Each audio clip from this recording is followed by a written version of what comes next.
অসম জাতীয় পৰিষদে আমি কেন্দ্ৰীয়ভাৱে এই নাহৰকটীয়া সমষ্টিত শিল্পী দিৱস আমি আয়োজন কৰিছোঁ। আমি সকলোৱে জানো যে আধুনিক অসমীয়া যিটো সভ্যতা, এই সভ্যতা নিৰ্মাণৰ অন্যতম ৰূপকাৰ, অন্যতম খনিকৰ ৰূপকৰ জ্যোতিপ্ৰসাদ আগৰৱালা।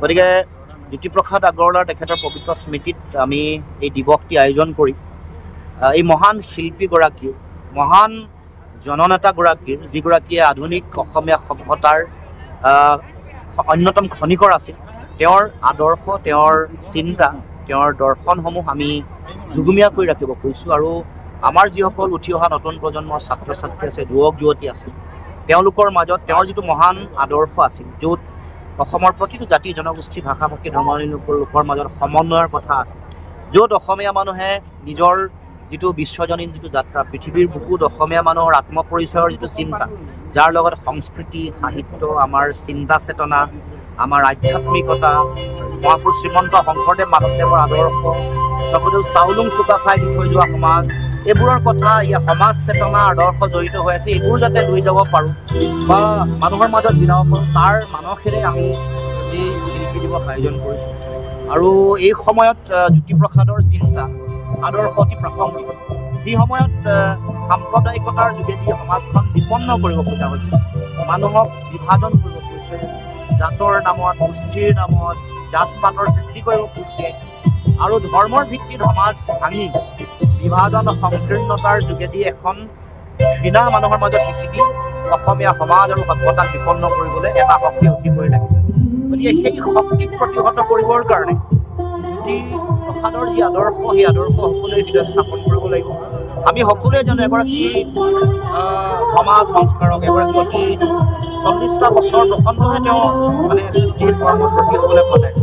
ইমান কম সময়ত তেওঁ উল্লেখযোগ্য বোলছবি দিলে, নাটক দিলে, সাহিত্যৰ আন আন উপাদান, কবিতা দিলে, সকলো দিলে বা গল্প উপন্যাস সকলোৰে সমৃদ্ধ কৰিলে। আৰু তেওঁৰ জয়মতী বোলছবিখন তৃতীয়খন ভাৰতবৰ্ষৰ সবাক বোলছবি আৰু প্ৰথম সামাজিক বাস্তৱবাদী ৰাজনৈতিক বোলছবি হিচাপে প্ৰতিষ্ঠিত জয়মতী। আৰু তেওঁ গোটেই আমাৰ লোকসংস্কৃতি ঐতিহ্য পৰম্পৰা আছে, এইবোৰ তুলি আনিলে মানুহৰ মাজৰ পৰা সকলো জাতি জনগোষ্ঠী, আমাৰ বিহু, গুৰুজনাৰ সৃষ্টি, বৰগীত প্ৰতিমাৰ পৰা চিন্তা আদৰ্শ, সকলো জনজাতি, বড়ো হওক, ৰাভা হওক, তিৱা হওক, কাৰ্বি হওক, তেওঁলোকৰ মিচিং হওক, তেওঁলোকৰ বিভিন্ন বা সাংস্কৃতিক উপাদানসমূহ সুৰ তেওঁৰ নিজৰ গানৰ লগত, সুৰৰ লগত সংমিশ্ৰণ ঘটাই পৃথিৱীৰ মানুহৰ মাজলৈ উলিয়াই লৈ গ'লে। সেইকাৰণে তেওঁ কৈছে ৰূপান্তৰেহে জগত ধুনীয়া কৰে। সেইকাৰণে শিপাৰ লগত সম্পৰ্ক ৰাখি ৰূপান্তৰ কৰিবৰ কাৰণে নতুন চিন্তাৰে পৰিৱৰ্তনৰ ধামখনি ইয়াত অতিবাহী নগৈ ইয়াৰ লগত যাতে সম্পৃক্ত হৈ থাকি কিন্তু নতুন ধৰণে নতুন চিন্তাৰে সাংস্কৃতিক বিকাশ কৰিবৰ কাৰণে, সংস্কৃতিৰ যোগেদি জগত চিনিবৰ কাৰণে, সমন্বয় সৃষ্টি কৰিবৰ কাৰণে তেওঁ প্ৰয়াস কৰিছিল। গতিকে আমি আজি এই ক্ষণত সেই মহান আদৰ্শসমূহে যাতে সমগ্ৰ অসমীয়া জাতীয় জীৱনক সদায় উদ্বুদ্ধ কৰি ৰাখে।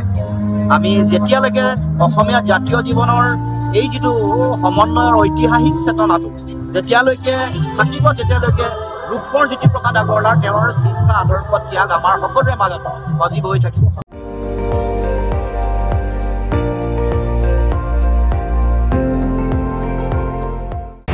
আপুনি চাই আছে ND24, সৰ্বশ্ৰেষ্ঠ নহয়, সৰ্বোত্তমৰ দৌৰ।